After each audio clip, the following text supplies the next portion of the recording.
Hello everyone, I am Lady Jasmine Baral, and today we will tackle about the biomolecular hierarchy of cells. Have you ever wondered paano nabubuo ang isang cell? Hindi siya bigla-bigla na lamang lumilitaw. Para lang siyang bahay. Bago mabuo ang buong bahay, kailangan muna ng maliliit na materyales tulad ng semento, kahoy at bakal. Ganoon din ang isang cell. Unti-unti itong nabubuo mula sa pinakamaliliit hanggang sa pinakakumpleto. Magsisimula tayo sa tinatawag na major precursors.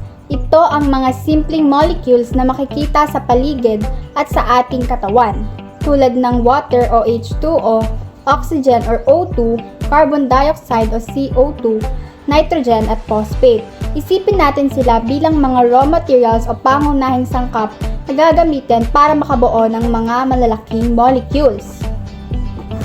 Ngayon naman ay ang building blocks. Mula sa mga raw materials, nabubuo naman ang building blocks. Sila ang mga maliliit na parang Lego pieces. Merong monosaccharides. Isa siyang simpleng sugar tulad ng glucose. Amino acids. Ito ang bumubuo ng proteins. Fatty acids at glycerol, kapag pinagsama sila, bumubuo sila ng fats. At nucleotides, sila naman ang bumubuo sa DNA at RNA. So, sa madaling salita, maliliit pa sila, pero napakahalaga dahil sila ang magsasama-sama para makabuo ng mas malaking structures. Sunod naman, kapag pinagsama-sama ang building blocks, nabubuo ang macromolecules. Maraming monosaccharides, which is carbohydrates. Pag marami namang amino acids, meaning proteins. Kapag fatty acids at glycerol, meaning fats o triglycerides. Maraming nucleotides, meaning DNA at RNA. Parang paggawa lang ito ng kwintas. Ang bawat bead ay building block. At kapag pinagsama-sama mo sila, magkakaroon ka ng isang buong kwintas o macromolecule. Hindi pa dyan nagtatapos. Ang mga macromolecules ay nagsasama-sama para makabuo ng supramolecular complexes. Kasama rito ang ribosome na gumagawa ng proteins. Chromosomes naman na nagdalaman ng ating genetic information. At cytoskeleton na nagsisilbing framework o suporta ng ating cells. Pagkatapos ng mga supramolecular complexes, ay bumubuo naman ng organelles. Ang organelles ay parang iba't ibang departments sa loob ng isang kumpanya. At bawat isa ay may kanya-kanyang trabaho.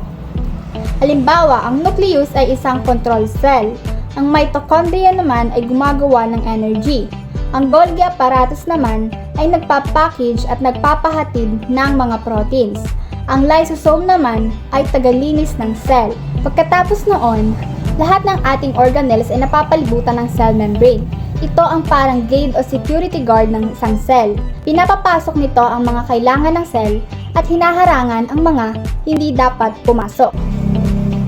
At kapag nagsama-sama na ang lahat ng ito, ang major precursors, ang building blocks, ang macromolecules, ang supramolecular complexes, ang organelles at cell membrane, nabubuo ang isang complete cell, which is the basic unit of life. Kaya, ang biomolecular hierarchy of cells ay nagpapakita kung paano nagsisimula ang buhay mula sa simpleng molecules lamang hanggang sa mabuo ang isang buong cell. Tulad ng paggawa ng bahay, hindi ito nabubuo ng isang hakbang lang. Kailangan munang mabuo ang maliliit na bahagi bago maging isang kumpleto at gumaganang cell. Ayun lamang. Thank you for watching.